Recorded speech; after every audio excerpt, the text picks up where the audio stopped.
Hello guys. स्वागत करता हूं मैं आप लोगों का अपने यूट्यूब चैनल में। सो गाइस, हम देखते हैं कि निफ्टी 50 में आज क्या हुआ और कल क्या हो सकता है गाइस। तो टाइम ज़्यादा वेस्ट ना करते हुए हम देखते हैं कि आज मार्केट में क्या हुआ गाइस। तो आज मार्केट में गाइस ज़्यादा कुछ हुआ नहीं है। आज एक्सपायरी का दिन रहा है गाइस। तो मार्केट एक रेंज में ही काम किया है। आपका 15 मिनट का मैं आपको चार्ट दिखा देता हूँ। नेट को क्या हो गया, ये देखिए 15 मिनट का चार्ट। ज़्यादा कुछ नहीं हुआ है गाइस, है ना। बस वही वही घूमता रहा। यहाँ से मार्केट ओपन हुआ, वहीं आ गया, फिर वहीं आ गया और फिर वहीं आ गया। बस यही काम हुआ इस मार्केट में, ज़्यादा कुछ नहीं हुआ है। मैं एक चीज़ देख रहा हूँ इस मार्केट में। मैं एक सेकेंड, कि मंडे को ये मार्केट गैप डाउन हुआ रहा और बहुत नीचे गया था। ओके, एंड फिर ये 3 दिन से लगातार ये गैप अप ओपनिंग हो रही है इसकी, और ये ऊपर जा रहा है। ट्यूसडे के दिन ये जाके फिर वहीं उसी जगह पर आ गया था। एंड देन अगेन वेडनेसडे को गैप अप हुआ और आज फिर गैप अप हुआ। So guys, market gap up opening होता है, पर वैसा नहीं हो पाता जैसे कि हम गैप अप होके एकदम से ऊपर जाए, वो नहीं हो पाता है। वापस उसी रेंज पर आ ही जाता है। पर अभी देखो गाइस, ये एकदम से ये जो सपोर्ट था इसका, मैं 1 आवर टाइम फ्रेम में आपको ले चलूँगा, आपको ज़्यादा अच्छे से समझ में आएगा। ये देखो गाइस, 1 आवर टाइम फ्रेम में जो इसका सपोर्ट था ना, ये सपोर्ट तोड़ने के बाद ये फिर इसी सपोर्ट के अंदर ही आ गया है ना। तो गाइस, ऐसे में हमें क्या करना चाहिए? देखो गाइस, ट्रेंड जो है वो तो डाउन है। ओके, आप देख ही रहे हो, ट्रेंड डाउन है। ओके, ऐसे में क्या होता है गाइस, कि जो बायर्स होते हैं वो अक्सर ट्रैप होते हैं। मार्केट नीचे तब जाता है और थोड़ा थोड़ा ऐसा करके ऊपर ऊपर आता है, थोड़ा थोड़ा ऊपर आता है, और फिर देन अगेन मार्केट नीचे की तरफ आता है। देन अगेन मार्केट नीचे की तरफ आता है, फिर ऐसा ऊपर ऊपर होता है। और वही चीज़ हो रही है मार्केट में। ओके, आप देख लो तो वही चीज़ हो रही है मार्केट में। ये देखो आप, मैं 4 आवर चार्ट में आपको ज़्यादा अच्छा एक्सप्लेन समझ में आ जाएगा। ये देखो वही चीज़ हो रही है मार्केट में, है ना। मार्केट ये आया, देन थोड़ा ऊपर गया, देन फिर नीचे आया, फिर थोड़ा ऊपर गया, फिर नीचे आया, फिर थोड़ा ऊपर गया। वही चीज़ मार्केट में, वही चीज़ हो रही है। तो यहाँ से अगर नीचे जाएगा तो कोई डाउट नहीं रहेगा इसमें। पर यहाँ से अगर आप सोचो बाइंग साइड में रहना, तो रिस्की है। ओके, तो हम अगर ट्रेंड हमारा डाउन है तो हम डाउन साइड ही रहेंगे। हम यहाँ पे यही अपॉर्चुनिटी ढूंढेंगे कि हमें डाउन तरफ ही काम करना। ओके, सो ज़्यादा टाइम वेस्ट ना करते हुए मैं आपको कल बता देता हूँ कल क्या हो सकता है मार्केट में। हम 15 मिनट का चार्ट खोलते हैं। 15 मिनट में हम देखते हैं क्या। नेट बहुत स्लो हो रहा है। ये देखो, इसको मैं डिलीट करता हूँ। तो जैसा कि मैं ये देख पा रहा हूँ, एक सेकेंड, ये देखो 1 आवर टाइम फ्रेम में लगा देता हूँ। मुझे लगता है अगर मार्केट, अगर ये जो है ना, मुझे लग रहा है मार्केट इन दो पॉइंट के बीच हो सकता है काम करे कल। ओके, पर गाइस हमें देखो, हम ट्रेडर हैं, हमें हर हर सिनेरियो से सोचना पड़ता है कि अगर अगर मार्केट, देखो ये भी हो सकता है, ये भी हो सकता है। ओके, और अगर मार्केट अगर इसको अगर ब्रेकआउट कर देता है ना, अगर इस ये जो अपना आज की जो इसका हाई पॉइंट है ना, हाई हाई जो है, इसको अगर ब्रेकआउट करता है तो मुझे लगता है प्राइस इस पॉइंट तक पहुंच सकता है ना। मैं आपको बता देता हूँ, इस पॉइंट तक। ओके, 17, 20, 28 तक, ठीक है। ये मेरे ऊपर के टारगेट्स हैं। अगर ये होता तो 17, 20, 28 तक ये हो सकता है। पर जब इसको ब्रेकआउट करता है तो बिना ब्रेकआउट करे कुछ भी नहीं होगा, क्योंकि देखो ये प्राइस क्या हुआ है, आज यहाँ से खुला है, सॉरी यहाँ से खुला है, ऊपर गया, फिर नीचे आया, फिर वहाँ से फिर इस यहाँ पे ऊपर गया, देन अगेन फिर नीचे आया है ना। तो कहीं ना कहीं सेलिंग प्रेशर प्रेशर तो है, इसे हम एक्सेप्ट करते हैं मार्केट में, है ना।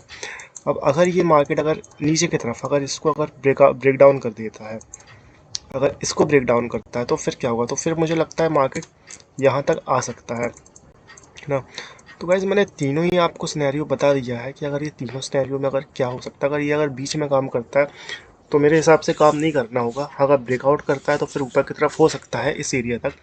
पर जब हम ऊपर की तरफ काम करेंगे तो ज़्यादा कॉशियस होना पड़ेगा, क्योंकि देखिए हम अगेंस्ट द ट्रेंड काम कर रहे हैं, और जब भी हम अगेंस्ट द ट्रेंड काम करते हैं तो हमें ज़्यादा कॉशियस होना पड़ता है, ज़्यादा सावधानी बरतनी पड़ती है ना। हमें जो हमारा स्टॉप लॉस है उसको हमें ट्रेल करना पड़ता है, क्योंकि देखिए ट्रेडिंग या इन्वेस्टिंग जो भी है ना, वो हमेशा रिस्क मैनेजमेंट पर ही है। अगर आपने अपना रिस्क मैनेजमेंट संभाल लिया, अगर आपने अपना लॉस संभाल लिया, तो आप ईजिली ट्रेडिंग कर सकते हो। और अगर आप अपना लॉस नहीं संभाल पा रहे हो, देन आप ट्रेडिंग नहीं कर पाओगे, है ना। तो आपको अपना लॉस ही संभालना होता है।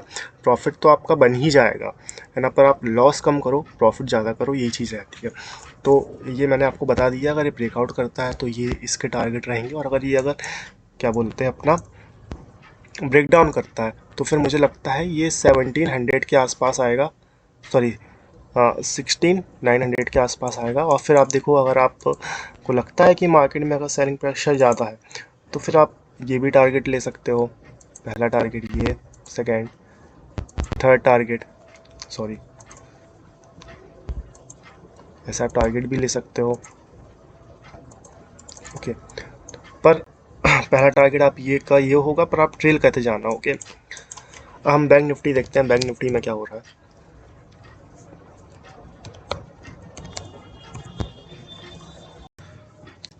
ओके गाइस, तो हम बैंक निफ्टी देखते हैं, बैंक निफ्टी में क्या होगा गाइस। बैंक निफ्टी में गाइस देखो, आप समझ ही रहे होगे 1 आवर चार्ट से कि ये जो है अच्छा खासा, ये इसका जो सपोर्ट था, ये सपोर्ट को इसने ब्रेक डाउन किया था, सॉरी मंडे के दिन आपने देखा ही, मार्केट बहुत नीचे गया हुआ था, ओके, गैप डाउन हुआ था, और फिर अगेन 3 दिन से गैप अप ओपनिंग हो रही है, ओके। निफ्टी के कंपेरिजन में बैंक निफ्टी को ज़्यादा वीक समझता हूँ, क्योंकि देखिए अगर आप निफ्टी का देखोगे तो निफ्टी कुछ ऐसा है, ओके। अच्छा गैप दिख रहा था बीच में, पर बैंक निफ्टी की अगर आप बात करोगे तो बैंक निफ्टी में ऐसा नहीं है, ओके। तो जो बैंक निफ्टी है, ये क्या हो रहा है यार,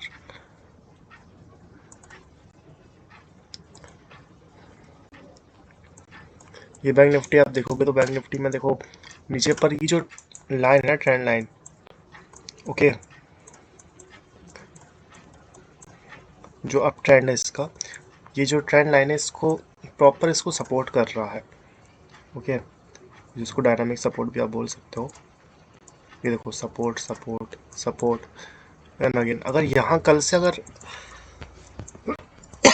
सॉरी, अगर ये मार्केट अगर ये ऊपर रहता है, इसके ऊपर रहता है, तो ये जो एरिया है ये टारगेट रहेगा, है ना। और अगर इसका ब्रेक डाउन करता है, अगर इसको ब्रेक करता है इस ट्रेंड लाइन को, ऐसा, देखो मैं आपको तीनों सिनेरियो बता देता हूँ क्या क्या हो सकता है।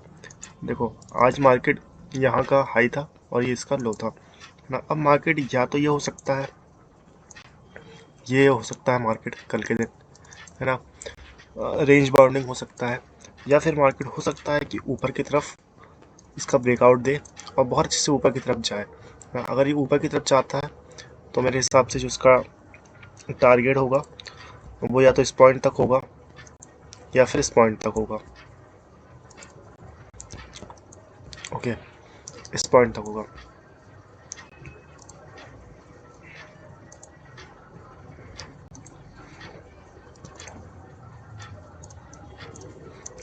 और अगर ये नीचे की तरफ ब्रेक डाउन करता है, अगर ये नीचे की तरफ अगर इसका भी ब्रेक डाउन करता है, इस ट्रेंड का ब्रेक डाउन भी करता है, और ये जो इसका जो सपोर्ट है इसका भी ब्रेक डाउन करता है, तो मेरे हिसाब से या तो इसका ये वाला टारगेट मैं देखता हूँ यहाँ तक हो सकता है, नेक्स्ट टारगेट मेरा ये वाला है, एंड देन ये टारगेट है, ओके।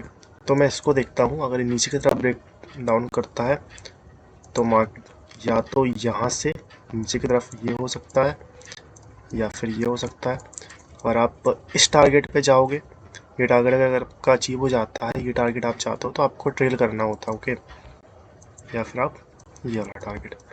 पर इतना मैं देखता नहीं हूँ, मैं इसको यहीं तक ही देखता हूँ, क्योंकि कल फ्राइडे है तो फ्राइडे हो सकता है ज़्यादा मूवमेंट ना रहे प्राइस में। आज जो एक्सपायरी था उसमें भी आपने देखा ज़्यादा मूवमेंट नहीं थी, प्राइस एक रेंज बाउंडिंग ही था, जहाँ से प्राइस आया है वहीं पर अप डाउन ही होता रहा प्राइस को।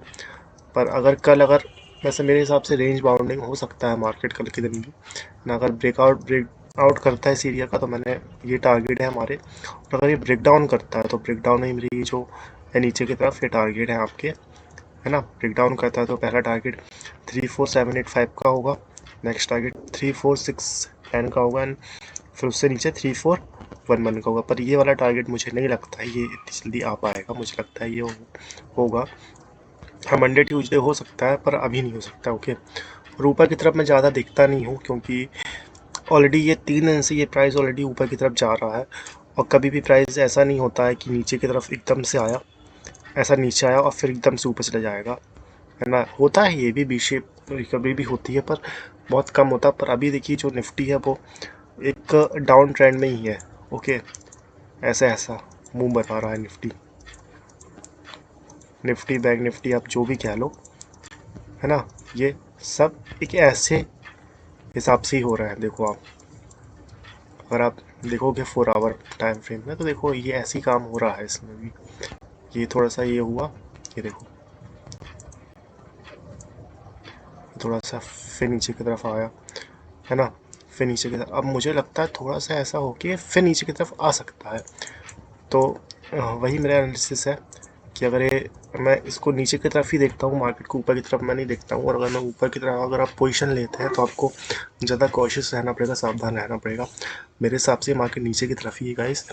तो ये मेरा निफ्टी बैंक निफ्टी में एनालिसिस था। अगर आपको मेरा एनालिसिस पसंद आया तो गाइस प्लीज़ लाइक करिए, सब्सक्राइब करिए, है ना। और कमेंट बॉक्स में कमेंट करिए, मुझे बताइए कि अगर आपको और भी स्टॉक्स का एनालिसिस चाहिए हो तो उसमें कमेंट में लिखिए, तो मैं उसका भी एनालिसिस करूँगा गाइस। एंड मिलते हैं नेक्स्ट वीडियो की गाइस। थैंक यू मेरा वीडियो देखने के लिए। Take care guys, okay.